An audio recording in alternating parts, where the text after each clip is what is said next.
Morning. So I have got so many jobs to do down here today. Now I've been working on the chicken coop quite a lot over the last few days, trying to get that ready for when I eventually get some more chickens. But then we had a delivery of this. Now this is probably about a third of the pile that we got delivered. It is conifer trees that's been mulched down. Now we'll still use this. This will be on the upper paths, and it will help suppress some of the weeds as we're going down. As you can see though, we have started putting some in a makeshift pallet composter. Now this stuff will stay in here for a year or two, and this will be rotted down eventually. A lot of the other stuff, I have been mulching the top paths because they really do need doing, and it helps me get to the water tap, which is just in the distance. So today I thought I'd show you what's going on in our greenhouse, because I'm a little bit behind because of all the other bits of jobs I've had to do. Keeping an eye on the beds as well. We have got a lot of comfrey and stuff coming up through the beds, which we get every single year. I love comfrey, but it's a giant pain in the backside when you are trying to grow things in beds, and it actually, as it grows, it pushes the other plants up and out. But those bulbs that I planted the other day have actually started to spring up in places, especially the alliums and the agapanthus. You can see they've actually started sprouting, which is fantastic. So at least I'll get some flowers here. Now I actually can't remember how many bulbs I planted here. I thought I'd done a few more, but actually looking at it, I can see 1 or 2 bulbs just emerging now. Now this time of year, it really is a giant pain in the backside when it comes to this comfrey, because it really will come through in places that really does affect any plants in there in the future. Comfrey is very fast growing. It's quite a big plant too, and then you just have to keep taking it out. As you can see here, this is comfrey leaf. So is that. So is that. And all the way along there. Now there isn't many beds that we don't get affected by comfrey. Where it's a fantastic beneficial plant, we make comfrey tea every year, and we make more than enough to feed all our tomatoes and nitrogen loving plants. It really does become a pain. So if you are going to plant any comfrey anywhere on your plot or allotment, be mindful of what variety you get, because this stuff spreads horrendously. Whoever planted this here before can get a variety that doesn't spread so much. So let's take a look in the greenhouse. I've got quite a lot going on in here at the moment. I've got peas, I've got cabbages, I've got flowers, I've got different types of lettuces, beetroots, broad beans, peas, all sorts of stuff. And again, all of this can tolerate a bit of cold weather, so it's perfect for your greenhouse. So I've actually just had a delivery of grass as well. Plenty to keep going. Now you will find this, if you want to make a substantial amount of compost, yes, you can get loads of items for free, but you have to work on it. Now for me, my biggest job throughout the whole of the year is compost making. From regular grass cuttings that we get delivered, to bits of green waste from the local gardener, to maybe even adding cardboard or trying to find brown waste. It's a continuous thing, and it really does keep you fit. For these people who think it's a lazy way of doing no dig and things like that, trust me, if you're making your own compost, it is hard work if you're trying to make a large amount. Let's show you some of the things that I've got going on in our greenhouse. Now, I had some seedlings in here from before the previous video. I think they're a couple of weeks old now. But as an example, these are the seedlings that I sowed my lettuces in the last, I think it was a couple of videos ago. Now they've all germinated really well, and I'm really pleased that this particular seed has done quite good. Now I do need to literally prick these out and pot these on. Now this is a lot of lettuces, but I have got a few other allotmenteers that may actually want some fresh lettuce.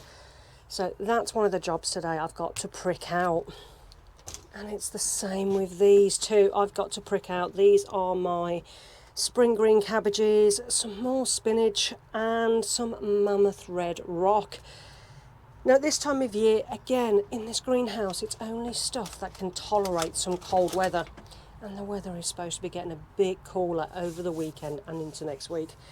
At the moment, I'm looking at about 15, 16 degrees here in our greenhouse, which isn't half bad. Now, I'm rapidly running out of room. I am being surrounded by plants left, right and centre. This is a tiny, tiny, tiny greenhouse, and I really do need to get one bigger greenhouse instead of having two smaller ones. But we shall manage for this year. Things like these peas that were planted a little while ago. Now these are only in very, very small cells and they really do need to go out. So on Monday is my planting day for my peas. Some of my broad beans, these need to go out as well. I don't like to plant out broad beans when they're too big. It's just too much of a shock for them.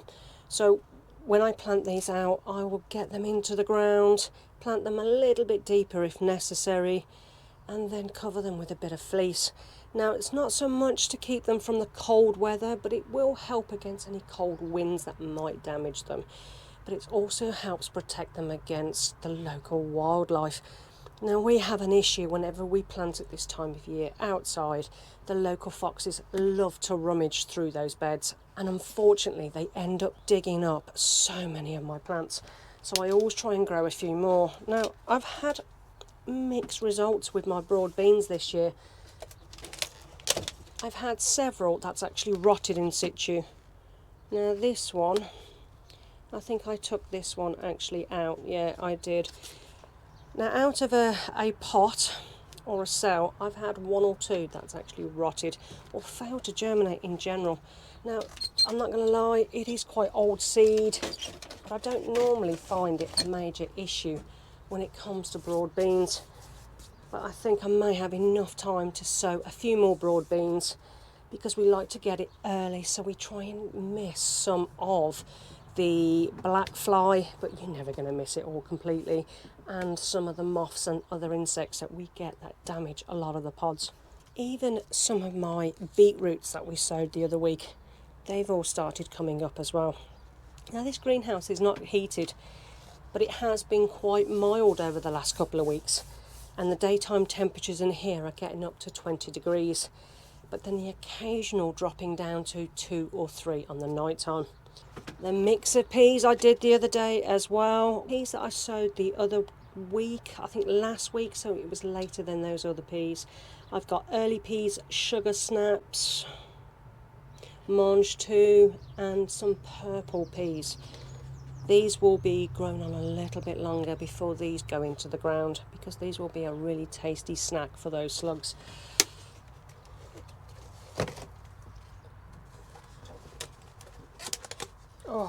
Now most of my trays are pretty rubbish and they're falling apart, but my pak choys and my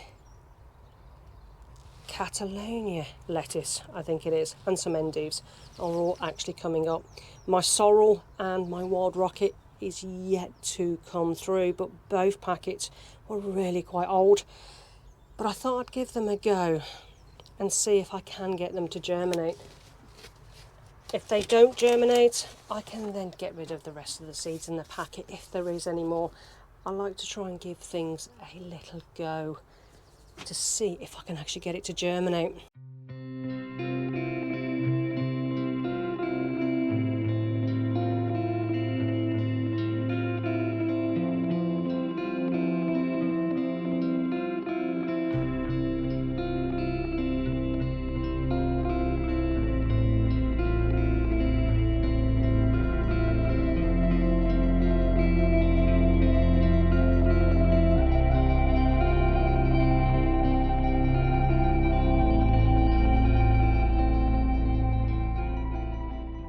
As you can see, the greenhouse is rapidly filling up. Now, I do need to separate some of those plants and pot onto seed trays and prick them out. but I need to make a bit more room. Now I have got the other greenhouse that I have started to put other plants in, because I won't be planting directly into that greenhouse for a little bit yet at least. One of the nice things though is the blackcurrant bushes. When I trimmed some of the bushes back for when we put the plastic on the polytunnel, which again I'm still yet to do, I actually just I trimmed some of the branches down and actually just pushed them into some soil to see if they would actually take. And already they've started sprouting with fresh new leaves. Now these will probably stay in this pot for a while yet until they've got a good root system, and then they'll be individually potted. And then that will give me, well, I think it's 7 new blackcurrant plants from basically what would have been wastage after me cutting back those bushes. Now, I'm doing this because I like blackcurrants. There's lots of things I can do with it, but it's really the red currants I want, and all my red currant bushes are quite immature. But there is no good stems for me to actually take off them as yet. But as it grows throughout the season, I'll actually be taking cuttings off that and getting some more stock of my currant bushes. So this time of year, I'm also trying to keep on top of the beds with that weeding. Now it's either going to have a light hoe or a little hand shovel to take out the more irritating weeds, a lot of the perennial weeds. But because my beds are quite loose but firm enough for planting, and it's not heavy clay soil, it actually makes it very easy. But I have got a lot of couch grass trying to grow through, and if you've ever noticed with your couch grass, it will grow in a line across your beds in some form or other, and it's normally off the one root. So when you're removing it, if you can remove that whole root, it does make it a little bit easier. Rhubarb's coming on quite well. Now I've got a lot of new growth here. Now, this year I'm actually going to be moving at the end of the season some of these rhubarb plants and putting them in different areas of the allotment. This was kind of a starting area, and they're quite close together. We grew these from seeds a couple of years ago, and we just needed somewhere for them to grow on while we were adjusting and changing different parts of the allotment. So, end of the year, once these have died back, a few of these will be dug up and moved to a different area. They're doing okay there. They've actually started to thicken up. Now, I'm not forcing my rhubarb, not for a couple of years, because I really want some really good established plants before I force any rhubarb. It's quite stressful for the plant, and I don't want to lose any of these. So if I can give them a strong start over a few years, it will be more advantageous to that rhubarb in the future years. Now there's obviously an awful lot of empty beds at the moment, but it won't stay that way. Over the next 2 or so months, most of these beds will be filled with something or other. Now the beds aren't massively wide, well, not for this year anyway. Over the next couple of years they will be extended to make a little bit bigger. But there's more than enough growing space here for us to get a good crop of most things this year. So at this time of year, yes, it's the start of the great seed sowing, but you're also not overloaded with tons and tons of seeds. Don't get me wrong, my chili peppers and my newly sown tomatoes are really taking over in the house at the moment, and I cannot wait to be able to get them down here, which probably won't be till the very end of April, early May. And anyway, I've still got to finish that polytunnel. Now I've got a quote for the plastic, and I think it's going to cost about £180, which I would rather spend that amount for good quality plastic than to make do with much cheaper alternative. Once they're all out the house, I think I'll feel a little bit better, but then the growing season then is in real full swing. So at the moment I'm just pacing myself, trying to get on with some of the jobs that I need to do, try and keep on with some of the weeding, and to start dealing with the newly delivered wood chips that we're starting to get on a regular basis again, the new grass piles that are slowly starting to build up, start to make my fresh new compost, and of course dealing with all my seedlings. So today that's what I'm going to do after I say goodbye, because I do need to do those seedlings in the greenhouse, because if I don't do them now, every day is a day more before they start actually weakening and become damaged. Anyway guys, how's your seedlings going? How are you doing at the moment? I'm taking it easy to a certain degree this year with certain things anyway. We're not growing potatoes, we're not growing onions, and we're not growing leeks. So this has dramatically reduced our workload for this year. Different reasons for not growing either of them. With potatoes, the ground is just too wet for us here. Well, it was last year, and it takes up so much room in the actual beds. We have got some potato buckets that we're hoping to use for next year's crops. But for this year, compost at a premium. It can wait until we get some good compost from our compost making this year. Leeks and onions, because of the allium leaf miner and the white rot that we had, I'm in no rush to do it again at the moment. If this year is really, really wet like it was last year, then I may think about doing things a little bit more differently. I'm lucky here because it doesn't get as wet as some of the other plots, simply because of my no-dig beds and my wood chip paths. Helps it drain away a little bit better. So that's what I'm up to, guys. Nothing that exciting, it's just pottering on and trying to get certain jobs done. But I think next week it's going to start getting more intense for me, trying to get all my seedlings and things sown or separated, and I will start putting certain plants into the beds.